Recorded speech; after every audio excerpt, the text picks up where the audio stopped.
Hi guys.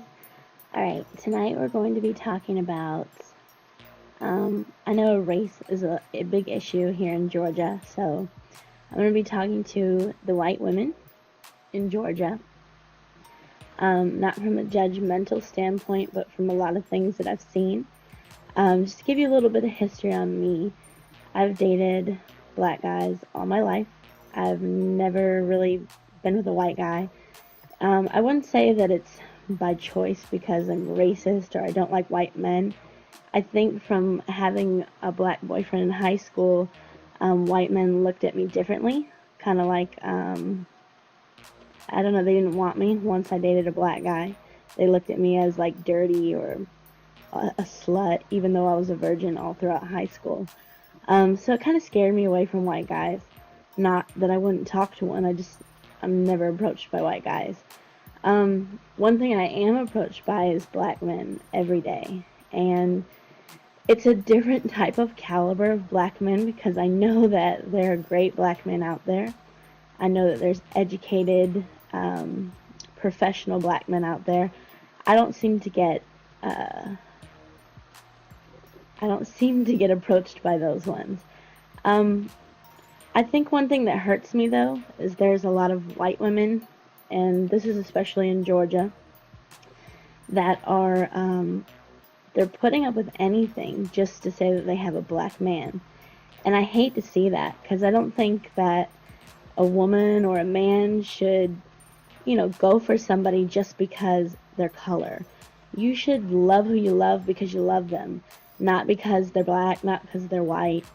I'll have black men approach me and say, oh, I don't talk to black women because of this and because of that. I don't think you should discount a whole race for stupid things. I mean, I hear things like because they wear weave or because they have an attitude or just different things, and I just think that's dumb. I don't think you should discount a whole race because of that. I do understand people have preferences, and that's fine. There's nothing wrong with having a preference. But back to the white women. If this is you, it's probably going to piss you off that I'm going to say it. So, they say the truth hurts. So I'm going to, like they say, keep it real. There's a lot of white women out here, and they are just so eager to date a black man that they will let these men drive around their car, live in their house for free, eat their food, swipe their credit card, treat them like crap just to say that they have a fine black man. And I would much rather be single than to have to pay for a man.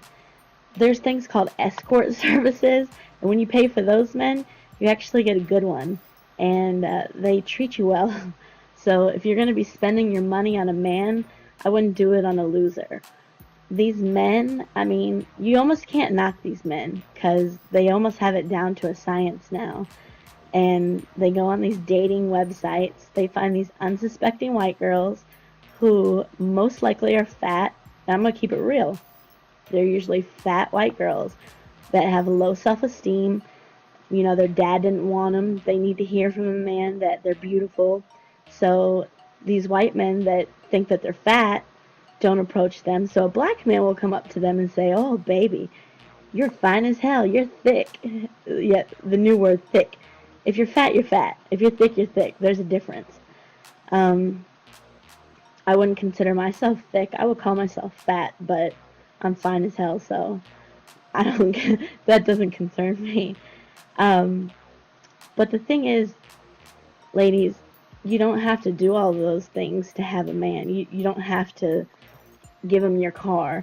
If you're working and you have a car, you need to find a man who is working and has a car. If you have your own place, he needs to have his own place or be working towards it. Now, don't get me wrong. I've struggled before. There's been times I haven't had. But please believe I've never looked to any man to do it for me. I wouldn't call myself an independent woman. I'd call myself a self-sufficient woman. I understand that men are needed for certain things, but I also know that I can handle it at the end of the day. If I need to get it, I will get it myself. These white women, a lot of them are running around and they have babies. A lot of you have these beautiful mixed babies and they're looking up to you But they're seeing this man that hangs around the house, smokes weed all day, probably sells drugs out of your house in front of these poor little babies, and they're driving around in your car, dropping you off at work. You got a full tank of gas in the morning. This fool comes and picks you up at the end of the day. He's winking at your girlfriends as they're coming out your job. Then you get in the car thinking you got something because this man probably looks good because, you know, they use their looks to get what they want. And you're thinking that these girls are envious of you and your fine black man, but we're just shaking our head laughing because we know this man just picked you up on empty. You're about to go to the gas station, swipe your credit card, pump your own gas because he ain't getting out the car because he's texting somebody else to see the next girl he can take advantage of. And you're paying for everything. You're coming home to a messy house. You got to clean it up. And at the most, he might give you some dick at the end of the day, but he's probably giving it to somebody else in your own house while you've been at work all day. I'm tired of it. I'm so sick of seeing this. I just don't know where our society has gone, where a man feels like a man not working and sitting and living off of a woman. I just don't understand it. I grew up watching a strong father who busted his ass to take care of us 5 kids, and my mom didn't have to work. She stayed home and took care of us, took care of the house, handled business, finances, all of that. And my dad got out there and he worked his ass off. And I'm used to seeing that. I'm not used to seeing a lot of these men out here looking for a free ride, not working. I mean, hey, the Bible says a man that doesn't work doesn't eat. But you guys are finding a way to eat because you're working other things. To the men, I just don't know how you do it. I mean, I see how you do it. It's pretty easy. These white women are making it very easy. But at the end of the day, you have to answer for everything you do. And you got to look at yourself in the mirror and ask yourself, am I proud of who I've become? Am I proud of who I am? Is this who I want my kids to look up to? And my answer would be no if that was me. But to the white women, you don't have to act a certain way and try to be something you're not to get a guy to like you. I went through that in high school. I went through that phase where, you know, I thought I had to act a certain way for the black community to like me. And I think over the years, they just knew I was goofy old Danny. That's who I am. That's who I'm always going to be, regardless if I'm carrying a lunchbox, wearing some crazy-ass socks. I didn't have to do that anymore. I didn't have to put on that front to try to get people to like me. And what I think a lot of these white women don't understand is what you think you're mimicking, what you think is quote-unquote black, it pisses a lot of black people off. They don't like that shit. They think that you're mocking them. And black people, they don't sound ignorant like you're trying to sound with your accent. It sounds ridiculous. You look dumb. And I'm speaking from experience. When I was in high school, I had the hoop earrings, the freaking eyeliner around the lips. You couldn't tell me shit. I thought I was the shit. And people think you look like a freaking circus, like a freak show, like an idiot. And I want us to do better as white women. We're just like white women that deal with black men now. I mean, I can't go to Walmart without getting approached by at least 5+ black men. And I'm telling you, I walk through Walmart and I see some beautiful black women, Latino women, Asian women with banging bodies, better shapes, cuter faces, and they don't get approached. But I get approached because they say, oh, there goes a white girl in a Charger right there. She looks like she has a I fuck a black man haircut. Now, you see my hair. I did that shit myself. It's not because I want to fuck a black man. It's just because I'm kind of crazy. I like to do my hair weird. It doesn't mean that I'm going to let you come live in my house. I have my own house, yes. You're not living here. I have kids. I'm not going to have them looking up to you if you're trying to live off of me. So, just because a white girl has a big ass, it doesn't mean that she wants to take care of you or that she's just going to go sleep with you. And there's a lot of white women that are allowing this. You know, hey, come move in with me.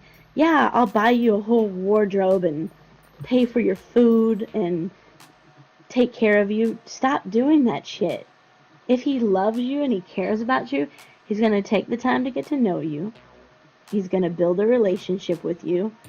And it's going to go from there. And you guys can work together. If you decide to move in together, go 50-50. There is nothing wrong with going 50-50.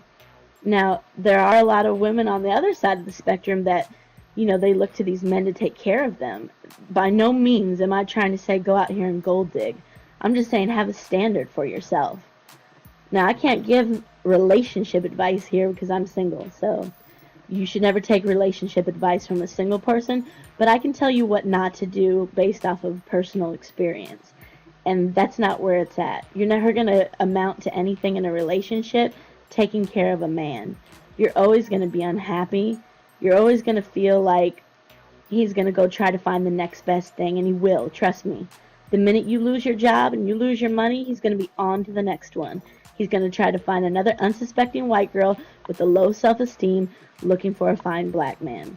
And please believe he's not being faithful to you. He's out here screwing around on you, probably giving you diseases. So when I'm saying this too, please don't get me wrong, because I know a lot of people like to look at stuff like this and just assume. I'm not talking about all black men. I'm not talking about all black women. If this doesn't pertain to you, don't get upset, because I'm not talking about you. It's like women that hear the word bitch and just automatically assume that we're talking about them. It's not.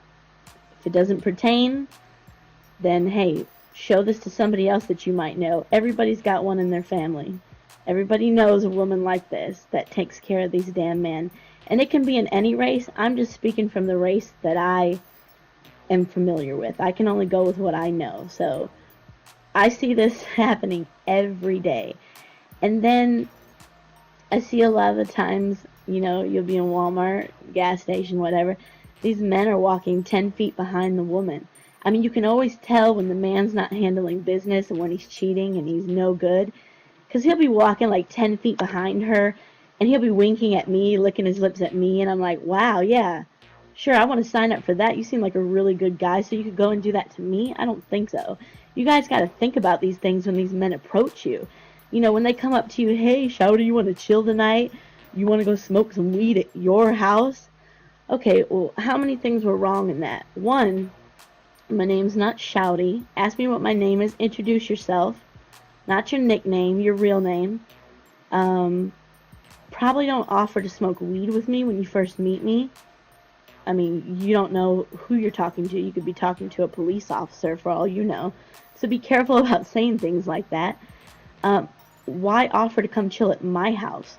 How about taking me out on a date? I don't know if that's just too far-fetched to take a girl out for even a cup of coffee, but stop always wanting to chill at the girl's house. Have you ever invited a girl to your house? Do you have a house for a girl to go to? Take her out to a movie. Let's try this. Get to know her before you try to get in bed with her. These same men that will try to move up in your house and drive your car and swipe your credit card are the same ones that will be quick to get in bed with you, but slow to get into the relationship. Then we get into the Facebook. No, you know I love you. You know I want to be with you, but Shouty, I don't want everybody in my business. No, Facebook doesn't matter to me. Are you serious? So you can live in your house, he can drive your car, he can spend your money, but God forbid, he can't be your boyfriend on Facebook because there's too many haters, he doesn't want the drama, he's trying to protect you. That's all bullshit. If he can't claim you as his boyfriend, as you're his girlfriend on Facebook, you're not his. I see so many girls that accept that and think that that's okay, and it's just a way for him to continue on his little games so he can keep on stacking the girls on the side so that when you run out of money, he can go to the next one. These are just a few tips. I hope that I've helped somebody today. And if you know somebody like this, please show them this video. Thank you.